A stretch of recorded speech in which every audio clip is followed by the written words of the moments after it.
Okay, Baruch Hashem, so we're learning the Kovid Atana. Now we're learning the Kovid Ari and our good friends from Ari, David, joining us. And Ari found out that he's got names that connect to David, isn't that right? So we're all connected. Okay, we're gonna learn Vita, and we're gonna learn the Moharan, and we're also going to discuss the ability to multitask. Someone mentioned before, why don't I just make my own sort of based on my Jordan hat, my own sect of Chassidus. So I remember when I worked in a yeshiva called Netzach.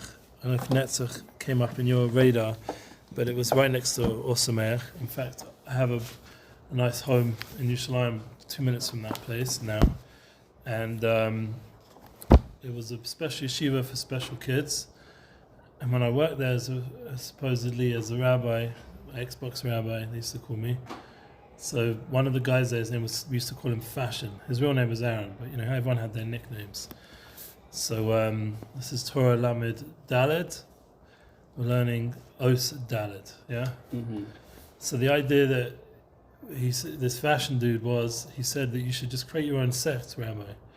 Just make your own sect. Become like a guru. Become like a leader. You'll make money. He said, "Look, we'll do it." It was back in the day when Facebook was just starting to really get big numbers before Instagram and everything else. So he was like, "Yeah, we'll make you a Facebook page and we'll build your following and blah blah blah." Yeah. I said, "Don't you dare." Because the problem is with these guys, they could have done it without my permission. And suddenly, I find myself, I'm like some Facebook guy with a following as some guru or something. And it's all made up. Thank God they never did it. But it was a funny story from back in the day. I think a whole sect of Chassidim rocking Jordan hats. I don't know what exactly then they would have done. Maybe Xboxes. I don't know. Whatever it was at that time. And then you could have your Becca shirt with red lining inside. I'll tell you something wise that Tim Ferriss once said, and this is why it's so important to learn Torah. He's not Jewish, but he's an intelligent non-Jewish person, and he has a lot to be learned from for our generation of Jews. One of them is being more effective with time. But another point is that he said that he doesn't read blogs that are about current news, current events, because within a short time they're going to become irrelevant. Like a famous rabbi once said, Rabbi Shefa, if you would go back, if you're learning Daf Yomi, and you come back around the cycle 7 years later, and you come back to the same Daf in Baba Mitzvah, right now we're learning Kuf Yud Aleph, yeah? 111, almost finishing this whole Masechta of Baba Mitzvah, or Messiah met rather than finish it. You get back to that Daf, and you look back at what the news was 7.5 years ago, how irrelevant it is, what you were worrying about then, in comparison to what's going on now. And all the wasted investment in news and discussions, and when really it was all just hell of one of us, it was just passing. And this is coming from Tim Ferriss, who's a very, together successful person, saying this in his way. And we got to just focus in on the Torah, because the Torah is netzach nesochim. Whenever you invest in Torah, you're internally investing in your bank, in your property, in your spiritual olam haba. You're building yourself. You're bringing the Shekhinah here. You're saving people in Azah, because every time you learn, it's the Shem Kol Yisrael, and it brings Rachmim into the world. And it's so important to realize the importance of learning and making time for it, and not getting caught up with things that are just passing. Okay, so let's go. Torah Lamed Dalet. He says in the Likutei Moharan, V'chol echad ve'echad miYisrael yesh bo b'chinas Tzaddick moshel shu b'chinas maleh fum. So we've been talking about this concept. The Tzaddik's mouth is filled. It's a filled mouth. K'moshe kosav Amech Yisrael kulam tzaddikim. So we know this from Pirkei Avos, that we are all the nation of Israel tzaddikim. So perish Yisrael mishaloisav hanami Moshe bi Tzaddik. So the concept is that Yisrael is mishalasav, that we're able to rule over things that we're going through. And this is the concept of mi Moshe bi Tzaddik. He will be a Tzaddik. Yeah, we have to tune into this concept of being a Tzaddik, what it means to be a Tzaddik, to be able to mizgaber on yourself, to control your desires, your thoughts, your speech. This Tzaddick, according to Tanya, is a very high level, but according to general understanding of Tzaddick, it's someone who's able to do Ratzon Hashem basically consistently. And according to Tanya, he doesn't even have a little Yetzer Hara, a voice inside of him, or almost no voice, depending what level of Tzaddick. But there's very high levels of what we understand a Tzaddick is. But the point is, he's Moshel. He's ruling over his inclinations, and through that, he's able to reveal a lot of panimis, a lot of secrets in creation. It says weiter in Likutei Moharan, Ki yesh b'chol echad misrael davar yakar. Within every yid of Klal Yisrael. Remember, he said all of Klal Yisrael tzaddikim. He's bringing that famous pasuk we say in Pirkei Avos, before, after we learn Pirkei Avos, we say Kulam tzaddikim. Well, we said before, I think, before we learn. And the idea that every Shabbos during the summer, we're tuning into the fact that all of the Jewish people are tzaddikim. He says here that there's a nakuda, mash ein b'chaver. There's a nakuda within each yid that is not in another yid. Kamar said that Abba Umna, sheyeshiv lo. So this is a famous story. That's why I've got the Gemara here in Tainus sitting in front of me. There's a famous story about this doctor. You heard of him? Abba Umna. You heard of Abba Umna? He's a Gemara in Tainus. Famous doctor. This is the kind of doctor you want to go see. We've got Dr. Yuneman here in the base Midrash, but this is the time of the Tanoim. He was a big Tzaddick. The Gemara relates a story about another Tzaddick. What's this Tzaddick? We're going to hear. I'm first going to go over the Gemara, and then we'll go back to Rabbi Nachman, what he says about him.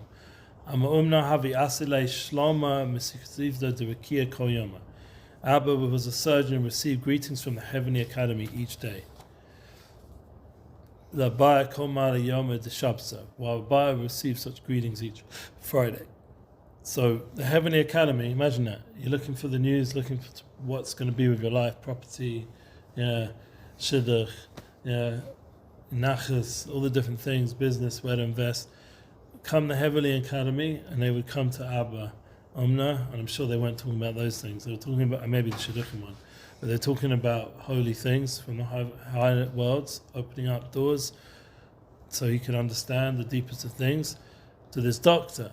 And a buyer would only get it once a week, whereas this doctor would get it every day. Every day. A buyer would only get it Erev Shabbos.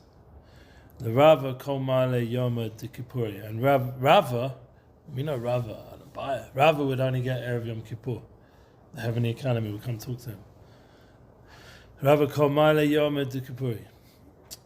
And what happened? Chalisha Data Abaya Mishum da Abba Umna. And Abaya felt very distressed. This is the kind of distress the Tzaddikim have. They want to have the Gilui every day of the Heavenly Academy. Not that they're upset the other guy's getting it, but they want to know why they're not Zoka to be on that level. What is the doctor doing different than I'm doing? The surgeon, rather, says it. The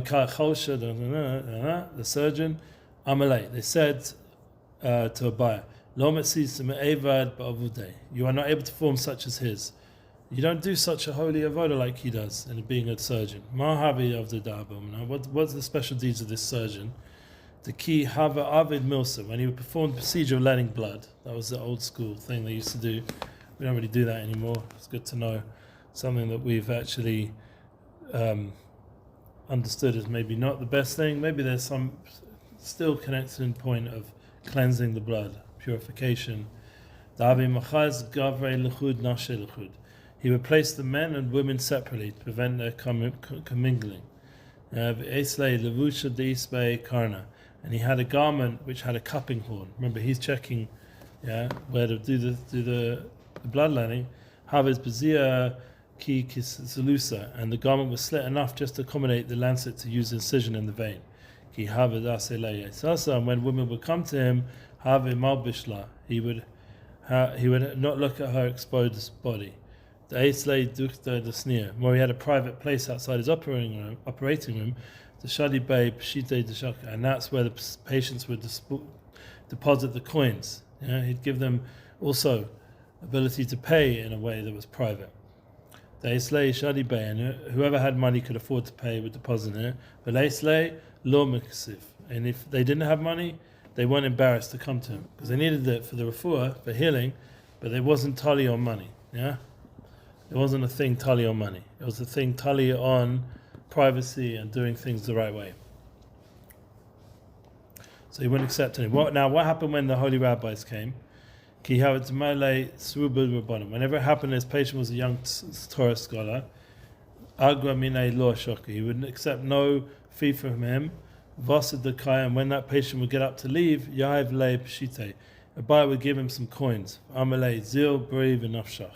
He would go and restore your health. So not only that he didn't take money from those who didn't have, and he did everything privately so no one would be embarrassed, and he was careful with the women so he shouldn't expose anything when he was bloodletting, but he would also not charge the Rabbonim, the Talmid Chachamim. He would not charge them, and not only that, he'd give them some money. Yeah, he would give them some coins, and he'd say to them, "Go restore your health. Buy yourself something to get some energy after loss of blood." So now Abaye sent some rabbis to test him. Can't be this, this such a tzaddik as a surgeon. He's surpassing me as a rabbi. He's got the gilui from the heavenly revelations from heavenly realms, from the heavenly academy. He sent these rabbanim. When they came to him, he sat down, he fed them and gave them to drink. And they folded up woolen rugs for them to sleep on at night. He did the full shebang of Achnasas Orchim. The Safa, in the morning they rolled them up and took them, and went out to the marketplace, and found him Abba Amalei. They said to him, evaluate, master, how much are these rugs worth? Amalahu Hachi Vahachi, they're worth such and such. And they said, perhaps they're worth more. And when he said to them, Bahachi Shenu, this is what I bought them for. Amalei Didach Nu Shnei Mina. These are really yours. We took them from your house. Yeah? So it's got to the point where really they were trying to sell him rugs that were really his. So what happened? Amalei said to them, please tell us what you did especially when we took the rugs this morning. So he knew, he could see they're the rugs. Yeah, what did you suspect? He said a case of ransoming captives must have come before the rabbis, and they're about to tell me about it. So instead of judging the rabbis bad, he said that they had a situation of captives. They were going to go raise some money, so they had to figure out a way to do it that wouldn't be embarrassing. So now take them back. He said to them, from that moment I concluded, he put them out of their mind and said tzedakah. Rather than make a fight with these rabbis, he just turned it into tzedakah. That was his thought. That's how he's such a tzaddik. Did they steal his rugs? They were stealing them, yeah. For the sake of testing him. Right, it was a test. Checking out. So he was down the chavskos. And he was on the highest level, reaction. No anger, no judging unfavorably. Gotcha. Rabbi felt stressed because of Abaye. It should be enough for you that you protect the entire city with your merit. Okay, now what does Rabbi Nachman say about this holy rabbi? He says, I'll tell us after. I will tell you after We're mincha. the minion. Yeah, after mincha. Look at that, we're the minion. We just had a little intro from Chazal, and now we're going to go into what Rabbeinu Nachman ben Faiga and Nachman ben Simcha says on this, connected to the whole Indian that a tzaddik is Moshe. This idea of using the mouth the right way, how you speak, how you eat, how you drink, everything, bringing out the divinity. We've been learning a lot, the godliness and everything around you. Everything's made through the Osis of Torah, so everything has in it godliness. Ki yesh b'chol echad miYisrael. There is for everyone in Israel this concept of Davar Yachashu b'chinas Nakuda, Ma she'ein b'chaver, something unique that you have that no one else has. Kamasa da'abaya v'abba abuna, and this we just learned in the Gemara, she'yeshiv lo matsis ma'evad k'uvda da'abba umna v'chuli. So he wasn't able to do what this doctor surgeon was able to accomplish, like we learned. And he got bigger giluim for it. In this aspect, there's actually more than his friend, who mashpia me'ir ma'ora leiv chavera, to mashpia, to give over and light up and awaken in the heart of his friend. We say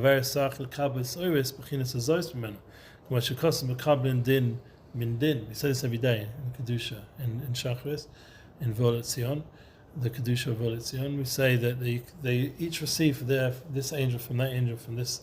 So the concept is that your friends, even though everyone's got their unique spark, their unique tzaddik, that each person himself has, because kulam tzaddikim, but we're not the same. Each one's unique in his own chalik, his own portion of godliness, and we all receive from each other on a certain level chizuk. There's a light, there's an awakening. We all affect each other, hopefully for good.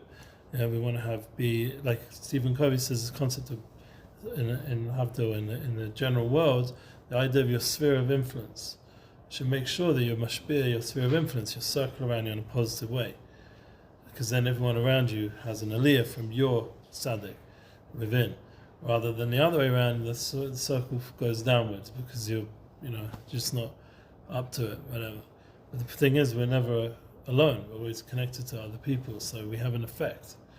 One of the things that got me through yeshiva back then, I said to you before, they call me ex-works rabbi, whatever, make a call out of me. But another thing, a rabbi said to me that kept me going when I was having a really much earlier than before I started teaching. He said to me that what you have to remember, everything you're doing Yiddishkeit-wise is not for you. Because I was having a small nisyonis, like kashrut. I made a mistake with some milk cakes. I was bad tshuva freakouts that I was having in the beginning. And he said to me, "Don't worry, Rabbi Dale." Remember Rabbi Dale? He said to me, "The main thing is that you keep going, because it's going to pull up everyone around you, your whole sphere, everyone who ever connected with you in your life, is all going to get an aliyah by you keeping going, and not letting these obstacles and difficulties pull you down and make you give up, God forbid." And that idea of keeping going forwards, that's the key. And you keep going forward, and you start to elevate everything around you a little bit. So we just had Shavuos. So it says before Matan Torah, there's Mashallah, the rulership, the leadership was from the hand of Hashem Yisbarach. He gave us his Torah. What's Torah? It's understanding creation and its essence. People think that Torah is, just some academic or, God forbid, or some sort of religious thing. No, it's it's funny. You had to have a non-Jew come say this. His name was Shine. I don't know if he ever converted. He said he did, but I don't know. He came to Osamer back then. You remember him? You were around then? No, it's way after your time. So he came by, and he said that what blew him away about the Torah, that one of the things he kept saying in public back then, was that it's the ultimate science, the ultimate code to understand everything in creation. That's what he kept saying. And the truth is, he's actually right on this point. That the idea that you start to understand that if you really tune into how specific Chazal were, that by putting tefillin on a certain way every day, it fixes up all the different aspects of creation, so the world flows in a certain direction in a way that's positive and good, and with Hashem. And it's only through the mitzvahs, the Torah mitzvahs, that everything aligns. So you understand it's the ultimate science, it's the ultimate chokhmah, the ultimate wisdom. And you tune in. Well, it's an engineering manual from the Creator, right? That's the point. So before he gave us the Torah, it was in the hands of Hashem, it wasn't by us. But now the Torah has been given, and we've already after Shavuos, now we have the Torah by us. And that shows how much he trusts and loves us, that we're going to use this Torah right. We're going to tune into the blueprint of creation in the correct way. Everyone according to his aspect. Because the letters of the Torah are clothing of the will of Hashem. Maybe best. And the will of Hashem Yisbarach is the mitzvahs should be so. The Moshe mitzvahs tefillin. Funny enough, I just said it before. Mitzvahs tefillin. So we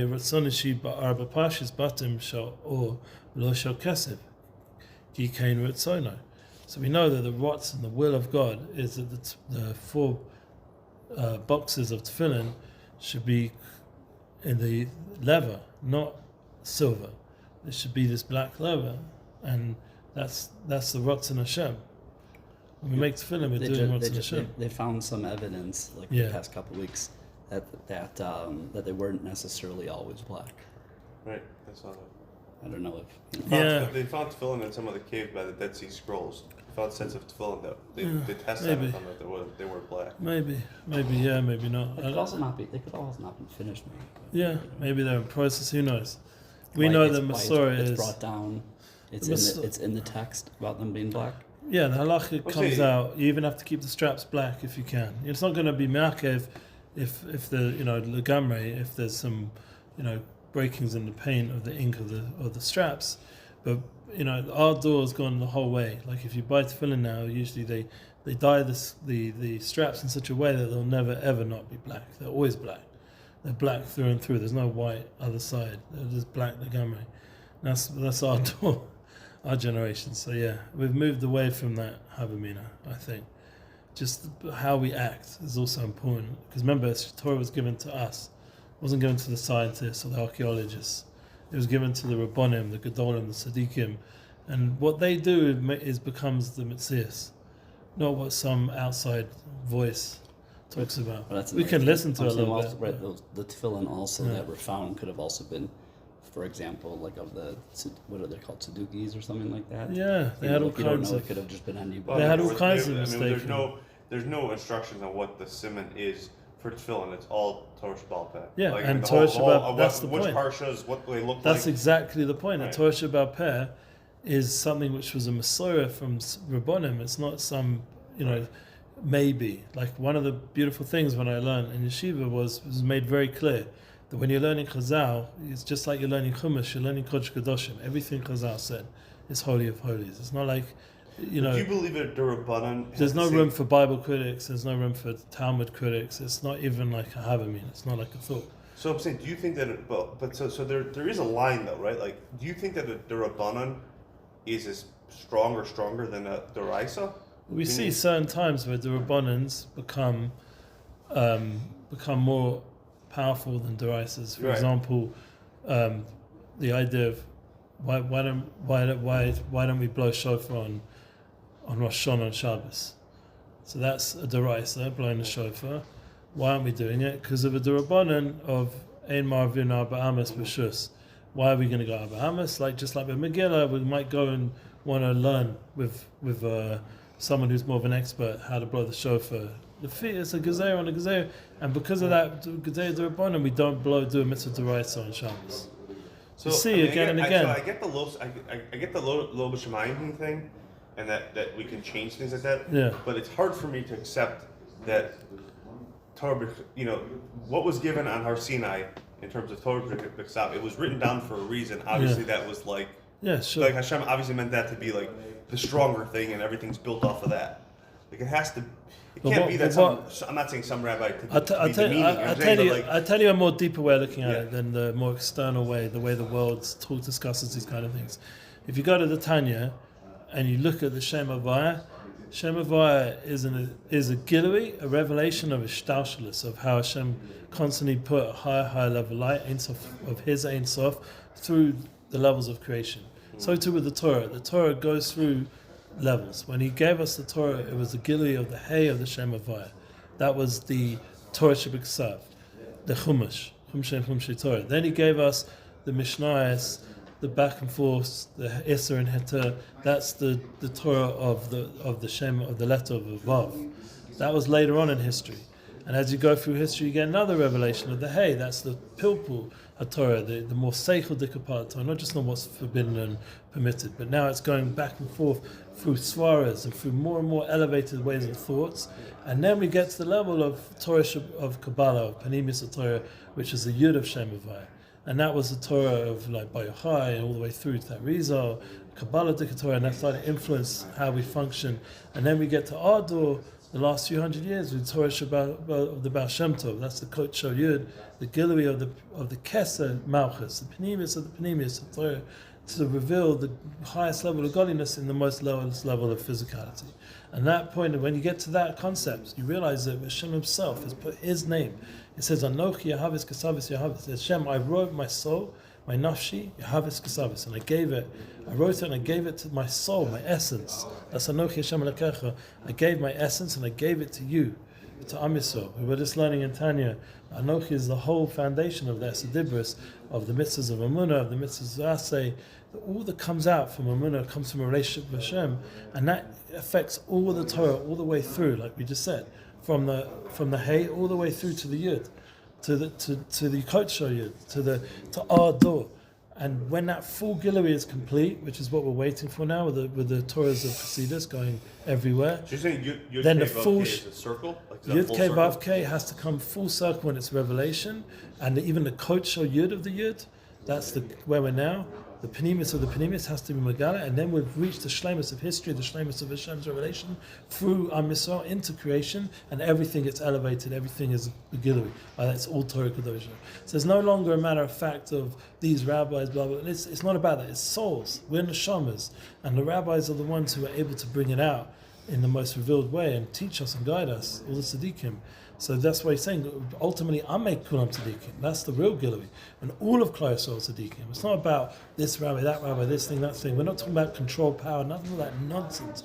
We're talking about a gilui of truth, that Am Yisrael are all connected to the Penimis, and each person has his own nakuda of godliness. And it's about revealing that godliness through doing the rotzen of Hashem, the will of Hashem, of tefillin, the way the Messiah comes out. That the tefillin are black, and the tefillin have certain Messiah, and we already have a munah in that. We didn't have to waste our time doubting the words of Chazal and the Halach and Shulchan Aruch.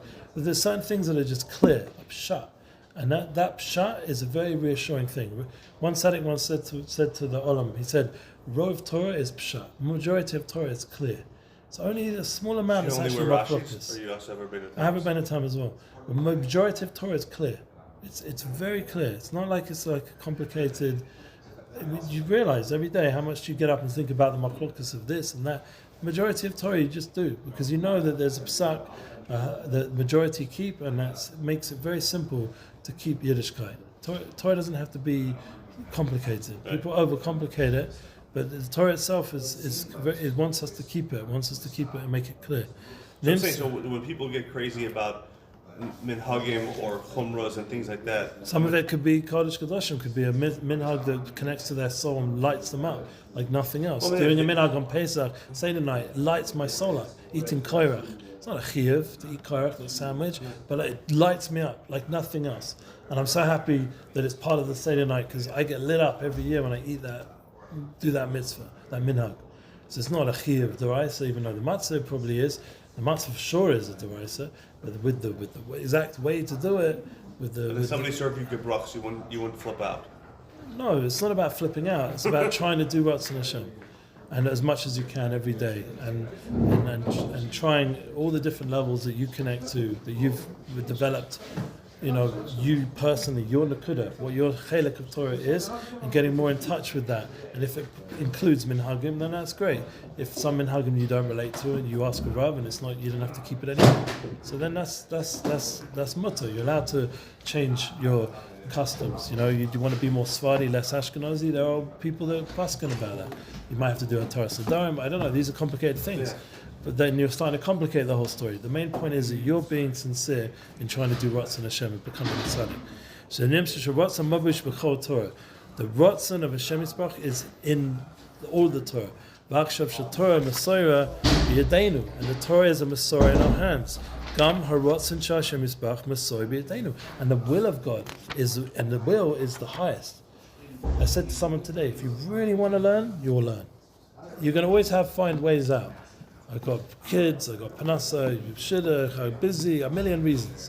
Everyone's 100,000 reasons not to learn. That's the Yetzer Hara is very strong with that. But actually, the main kavanah you have slach lanu is just for all the times you didn't learn. Yeah, the Ratzon Hashem Yisparach is a Masorah in our hands. The will of God, not just the Torah, the will, His inner will. Now he's going to find a shidduch. You know why? He was born today. Oh, Yom Yaledet. Mazel tov, Bruchim Abayim. And that's what Yisrael. You're in that holy land. You've made Aliyah. You're going to have Aliyah. There's Nisyonis in Eretz Yisrael, but it's part of the growth. You become better and better through it.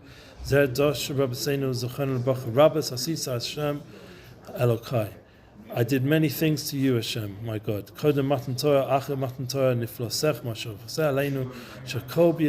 point is, it's in our hands. That's the king. It said, they said, the land is in our hands. The Torah is in our hand. The will of God, the creator of everything, is in our hands. He's given it to us. That's how much He loves us. You start to think about this, how crazy this is. That He's invested everything in us. And all we have to do is invest back in our relationship with Hashem. That's all he's asking. Your marriage. What's your wife going to want? Yeah, please God, your wife now. All she really wants. So my wife said to me last night, just come sit with me next to me on the couch. I did it. I didn't go on my computer. I didn't look at all my things. Sat with her. Oh, best night. All I had to do was open up the computer and say, give me 2 more minutes. End of story. I'd have got beats. The whole night would have gone down the pan. It's really that subtle. It's all about paying attention to the relationship, the rotzen of the other person, and tuning into it. What did Hashem do? I took you out from Mitzrayim. That was I invested in you. You're good. I'm your God. I took you out of Mitzrayim. And who caused the Matan Torah? That's before the Matan Torah. Hakol Anochi. We said Anochi is a very deep relationship with Hashem. Matan Torah, and this is how deep it is after Shavuos we just had now. Hashem's going to open up your mouth and fill it. Zeh bechinas malufam, the filling up of the mouth. Bechinas Yosef who was sholet, and Yosef was sholet on himself, so then he was able to bring blessing to all of the world. Yeah, we learned that already in the previous Torah.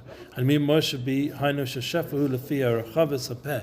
So suddenly this abundance appears in your life because you're controlling yourself and you're able to tune into the fact that you're tuned into the Ratzon Hashem. That after the Torah is given, you're tuned into the Ratzon Hashem. The Torah is biyadenu, the Ratzon Hashem's biyadenu, and then Hashem's going to bring the Shefa, abundant Shefa, through the widening of your mouth. You're going to praise Hashem, you're going to learn about Hashem. Lefi kliya dibu, because the mouth is like a vessel. It's like the ultimate device. Kol echad lefi b'chinasa, and everyone according to his level. Suddenly your mouth becomes a tremendous tool. You suddenly see some people who they weren't speakers, nothing, like Gedalia Fenster as an example. I don't know if you ever listened to him. He was just some Miami dude, like from Colombia originally, and making money over there, Miami Beach, running clubs or doing deals. And now he's become this speaker because what did he do? He started listening to the Tzaddikim. He started working on himself, started understanding you have to do a spoilers, you have to talk to God, you have to develop a relationship with God, you have to control your tithers. You can't just be fancy guy in Miami having money and women. You have to control all that. And when you control all that, suddenly all the blessings in his life came. Not only did he get a beautiful wife and beautiful kids, I've been to his home, beautiful, everything good in this world, but now he's going to have the opportunity to influence hundreds of thousands of people through teachings and strategies of Tzaddikim that he's sharing. And it's through the mouth, this vessel becomes, through all these podcasts, becomes the mouth, becomes a power to mashpia and bring abundance. One of the most powerful ways of making success now is through the mouth, podcasts. So Joe Rogan, massive deals, $100 million deals. That's the flip side of everything, right? There's the bad side of Lashon Hara, and then there's this positive ability to teach Torah. Yeah. Right? You have now this platform that you can get out to everyone in a podcast. Sure. You have what you were talking about before about how a person is, has to take the initiative. Like there's the bad side, which is gaiva, and then there's the other side that says, no, I'm a unique tzaddik in the world, sure. and I can do something that no one else can. No one else can do. Hashem, right. This part of Hashem is unique to me. Right? So it's like everything is this balance between. And it's beautiful because we're part of a nation, yet we're so needed as a unique being, as part of creation. Each one of us, to realize our importance and how much Hashem has invested in each of us in our own unique way.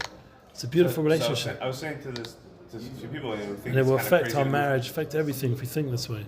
People think it's kind of crazy to go to Israel now, I said, no, you have to understand, like, Israel's the first one in the fire. It'll be the first one out of the fire. Right. The rest of the world's trailing behind. Israel has, its young people obviously have shown, to be, people thought this generation was going to be a weak generation. No, and the opposite. They ended up being better than everybody. And a lot of Rabbanim foresaw that. Like Rabbi Weinberger of Y. Jacobson, I've been listening to them for years. They've been saying the last 20 years, you know why these kids aren't fitting in the system? Not because there's something wrong with them. Because they see through the system. They won't accept it. They're not weak. They're strong. They're strong souls that are emastika souls, and they won't sovel the sheker that's in the system. So they come to a point where they're going to become very strong individuals. So my Rebbe said about all my kids, he said they're all strong individuals. That's a big compliment. And he said they're way ahead of the system. That's what my Rebbe said. The system does not get them. And that's a compliment. And it's truth. And that's from my Rebbe. They said, don't take it personally about the system's the issue. The system's broken. Your kids are going to shine and mashpia and change things. We have to live in that way. And in general, this individuals. Been sobered by a reality, right? And they've woken up from their slumber, and the rest of the world's still sleeping and having. But it's all from individuals shining. It's not from this system. The system's failed. The government's failed. The army's failed. You know who's winning? There's the individuals in the army, the soldiers themselves. They're the ones winning. So I'll tell you, on that point, I'll tell you an I was listening to one of the premier. He's the premier expert on urban warfare. Yeah. He studied under. I mean, he worked under a 4-star general in the United States. He studied every urban combat situation in history. He was having a conversation with Jordan Peterson. I listened to it. Yeah. You saw the guy, the John Spencer guy. Yeah. What did he say? He said that was what good. stopped them? And He said it was in the individual level. Israelis took initiative and slowed the advance down on their own without any government assistance. There was one police officer, one guy here. Yeah, it's all individuals. Even though they were serious nefesh. And you know what Shlomo said? There's one guy he knows. He's still broken the fact that he wasn't one of those people that went.